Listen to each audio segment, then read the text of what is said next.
Morning team, hope you're all doing well. I was extremely impressed with the number of people who got involved with the baseline testing, whether it be a 5k, a 30-minute, your own known route, whatever it was. A lot of people got involved, and that's fantastic. But now you have to hold yourself accountable. You've set your base, you've set your place to try and beat in the future.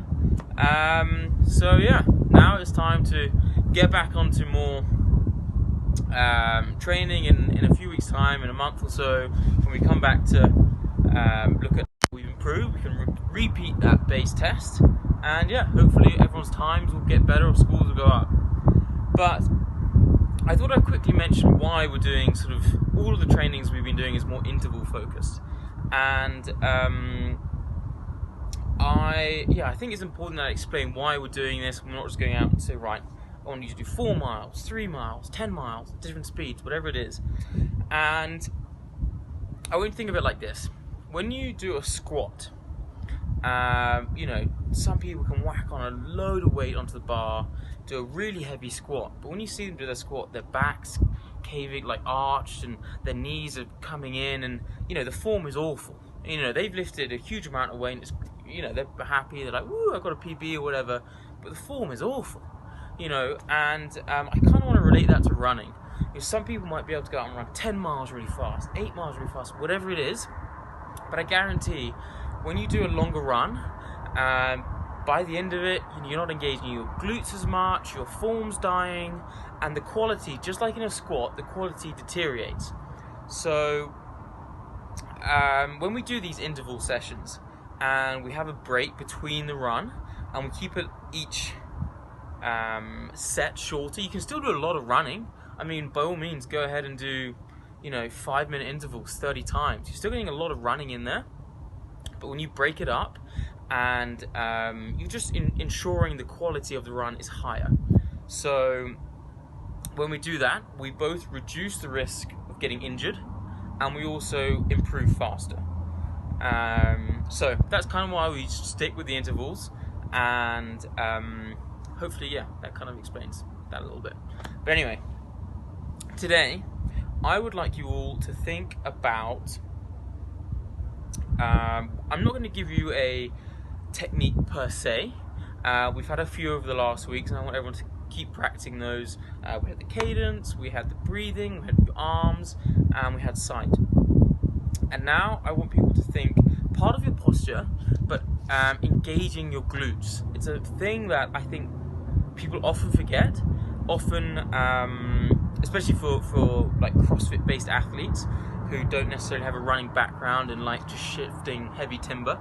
Glute engagement, that's going to link into your posture, keeping you upright. But when you don't engage your glutes, you use your quads a lot more, and I think everyone has tight hips. I don't think I've ever met anyone who's got, my hips are so nice and loose. If you do, then I really envy you. But yes, we're going to be thinking about glute engagement as we run. And I appreciate there's a lot of things to think about when everything starts adding together.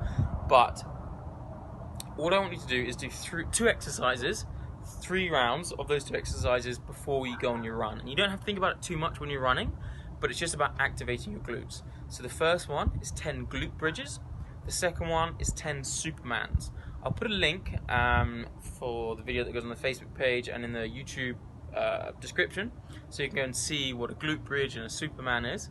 You go around, do each movement 3 times, and 10 repetitions of each. And that should get, especially if you run in the mornings, you've just got out of bed, you're tired. Get your glutes firing, get them snappy, get them activated, and you don't really need to think about it so much when you run. It kind of, you want to think about it a little bit, but it's just going to help you run naturally whilst engaging your glutes. And yes, the workout for today, of course. So we're going to do a pyramid. If you're a swimmer back in high school or in college, then I'm sure you know pyramid sessions all too well. But we're going to do a pyramid. The rest will always be 1 minute, but the obviously the amount you work is going to go up and then down. So we'll start at 2 minutes, then you go 3 minutes, then you go 4 minutes, and then you can come back down 3, 2. Now that isn't the longest set in the world. That is 17 minutes of running. But again, I want to make this, no one person is the same. So if you want to up that, you can just change the peak of your pyramid. So you go 2, 3, 4, 5, 2, 3, 4, 5, 6. But I'm going to have, I would say 2, 3, 4 is sort of your low scaling option. And 2, 3, 4, 5, 6 is, I wouldn't go above that. That's RX plus. So depending on how long you feel comfortable running, work out the amount of time that is. Everyone knows the longest they've been running for. Don't push it. If you're pretty comfortable running for 30 minutes, then work out the pyramid that best works for you. But yes, that is the workout for today, and that is the little technique thing with engaging your glutes that I want to give you guys. But yeah.